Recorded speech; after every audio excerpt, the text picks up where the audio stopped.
赵丽颖复出后在时尚资源方面取得了哪些进阶与突破？赵丽颖复出后的时尚进阶，堪称一部从土气质疑到高定女王的逆袭史诗。其蜕变不仅体现在顶级奢牌的青睐，更是气质内核与时尚话语权的全面突破，高定数量与质量的双重突破。复出后，赵丽颖累计演绎15个高定品牌的43套造型，涵盖 George Hobeika、Armani Privé 等顶级品牌。2025年仅上半年便完成5套品牌首穿高定，跻身内娱高定数量 TOP3。2024年金鹰节上的 Jean Paul Gaultier 2024春夏高定亮相，更印证其资源层级已跃升至行业尖端，代言矩阵的全面升维，摆脱早期 Dior 大使时期的争议。复出后，他建立起覆盖服饰、腕表、美妆的高端代言体系。浪琴表长期合作，腕表元素频繁融入杂志大片。CL 罗伯丁担任美妆线代言人，亚洲首位获此头衔的艺人。纪梵希2026年官宣全球彩妆香氛双线代言人，创华人演员先例。NARS 2021年复出初期拿下品牌大使，奠定美妆领域影响力，气质重塑颠覆形象认知。产后复出的赵丽颖经历肉眼可见的神态与体态升级，下颌线更清晰利落，眼神从怯懦转向笃定从容，短发造型成为转型标志，配合露背装、腹肌线条等元素，塑造出柔美与力量并存的新形象。造型团队的专业赋能，更换造型师后，其穿搭告别早期影楼风，色彩选择从荧光色系转向低饱和度的高级灰、裸粉、墨绿。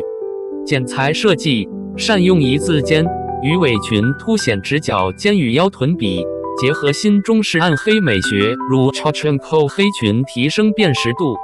细节把控，珠宝搭配化繁为简，注重与服装的共生感，如浪琴表与 Carven 白裙的静谧呼应。5大刊封面准满贯成就。复出后解锁主流女刊17刊29封，完成5大2小 Vogue 除外准满贯。2026年 L 今2月开年刊双封面，以复古光影大片奠定从容力量感的审美范式，角色与时尚的深度互文，作品成为时尚进阶的底层支撑。风吹半夏许半夏，复古西装、大耳环造型带动职场复古风潮，强化大女主气场。谁是凶手神语，清冷简约穿搭与心理医生角色融合，奠定知性气质路线。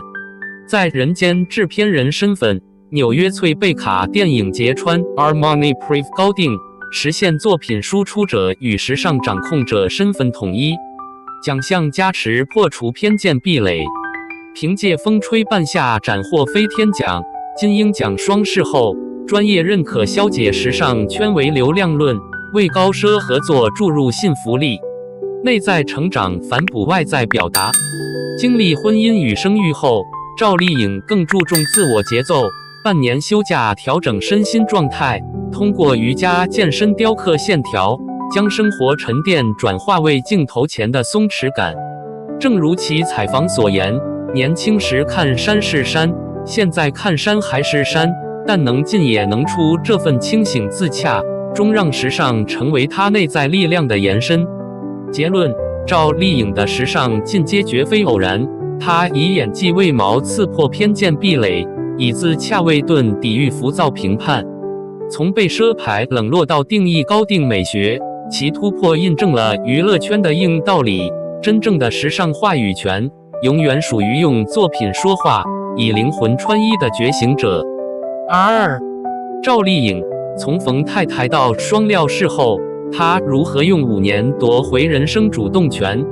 ？5年前，当人们提起这个名字，前缀往往是冯绍峰老婆。5年后，搜索框里自动关联的词汇早已换成事后、监制、全球代言人。这不仅是个人标签的更新，更是一场静默而彻底的身份革命。在85花群体普遍陷于偶像剧转型泥潭，被市场拷问后浪将至，前路何在的集体焦虑中，赵丽颖用5年的时间上演了一出教科书级别的破局剧本。她的进阶之路没有绯闻炒作，没有舆论对战，每一寸向上的台阶都铺满了沉甸甸的作品和奖项。2024年9月21日的那个夜晚，厦门颁奖礼现场，当赵丽颖凭借《风吹半夏》里的许半夏从一众竞争者中胜出，捧起第34届飞天奖最佳女演员的奖杯时，她的激动语无伦次，甚至没有准备获奖感言。这绝非表演，而是一个从农村走出来，被质疑了10几年非科班、土气、只会演傻白甜的女演员，在获得由国家广播电视总局主办的政府奖中国电视剧最高殿堂的认可时，最真实的失态。飞天奖的意义远不止于一座奖杯，它是主流价值的最高肯定，其获奖作品多为主旋律题材。赵丽颖能站上这个领奖台，本身就意味着她彻底完成了从流量偶像到被主流价值、专业领域双重认可的实力派演员的蜕变。仅仅1个月后，喜讯再次传来，她在金鹰奖上2封视后，一时间双料视后的称号不胫而走，标志着她的职业公信力已经坚不可摧。回头看她离婚后的作品轨迹，每一次角色选择都像一次精准的自我切割。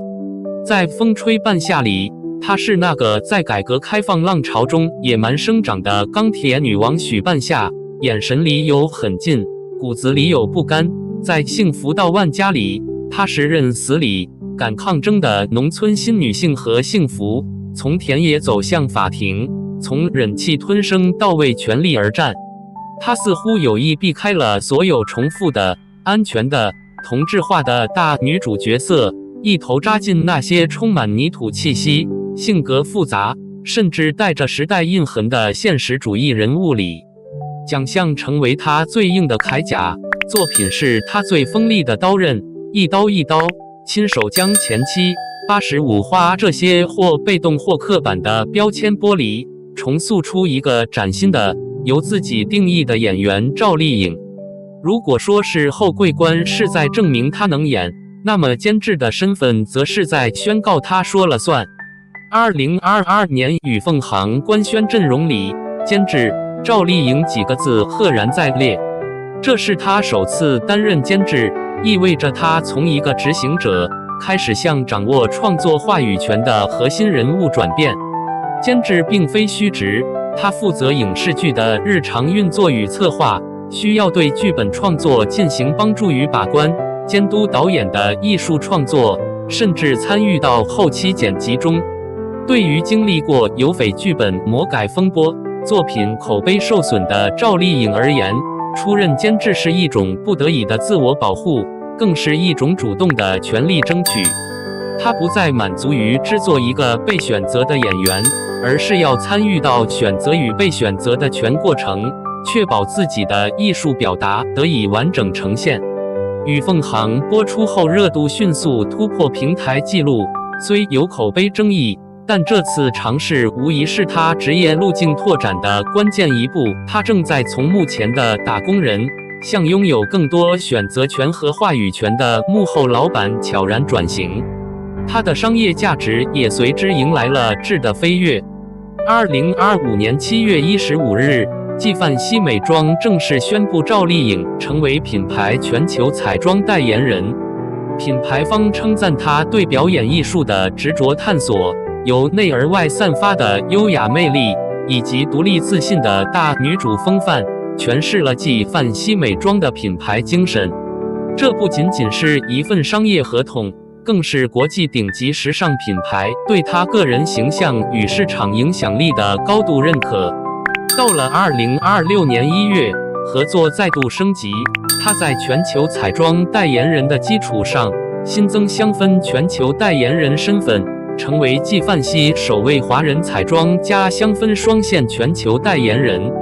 这次合作升级巧妙的与其主演的《小城大事》在央视的热播形成闭环，品牌甚至包下1016座影院支持剧集，实现了剧集热播商务升级品牌反哺的完美联动。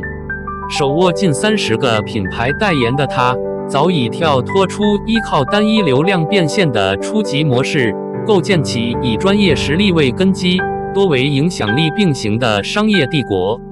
面对离婚引发的巨大舆论风暴，赵丽颖的回应堪称冷处理的范本，没有隔空喊话，没有互相揭短，更没有利用私生活进行任何形式的炒作。当被问及相关话题，她要么以他是个不错的演员轻描淡写地带过，要么直接沉默。这种不解释制作室的策略，起初或许会被误解为公关话术，但5年过去，人们才惊觉他是认真的。公众的注意力被他一步接一步的扎实作品强行转移，人们讨论的不再是他的婚姻八卦，而是何幸福的官司打得怎么样了，许半夏的钢厂能否挺过难关，李秋平能不能带领粤海镇成功撤镇涉事。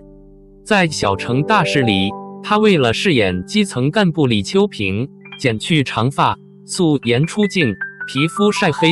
甚至亲自学习挑担磨破了肩膀。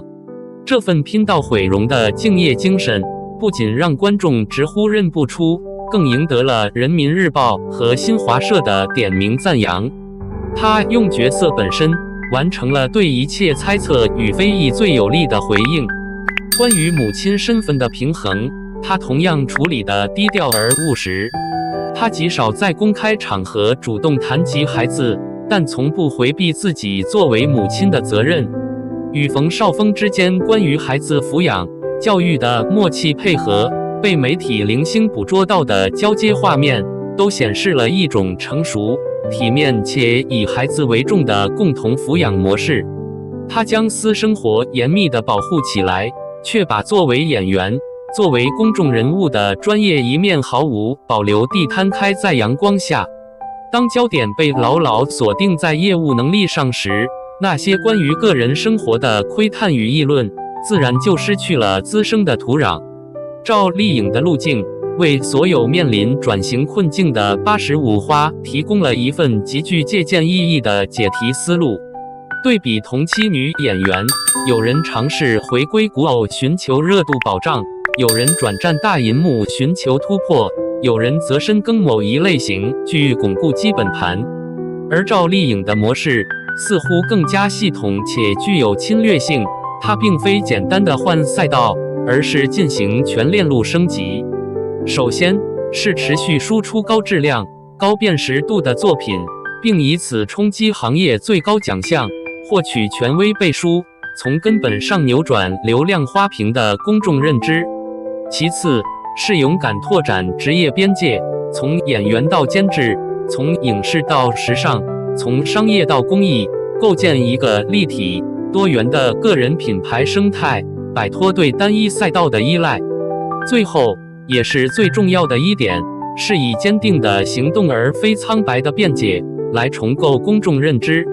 他用实际行动告诉所有人，女性的价值可以完全由自己的事业版图来定义，而非任何一段社会关系。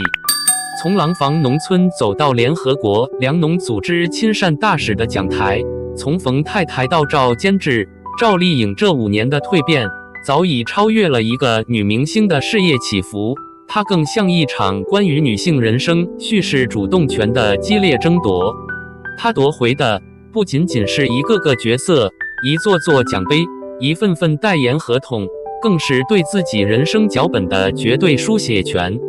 当婚姻不再是定义她的前缀，当年龄不再是限制她的枷锁，当出身不再是困扰她的底色，她所展现出的掌控力，是一种深植于内心的清醒与强悍。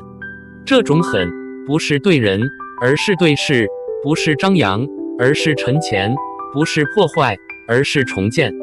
在事业与婚姻、个人与家庭这些永恒的命题之间，赵丽颖用她的5年，给出了一个颇具先锋意味的答案。成功或许没有标准模板，但人生的主动权必须牢牢握在自己手中。在你看来，当代女性在追寻事业与自我价值的道路上，最不可或缺的一种特质是什么？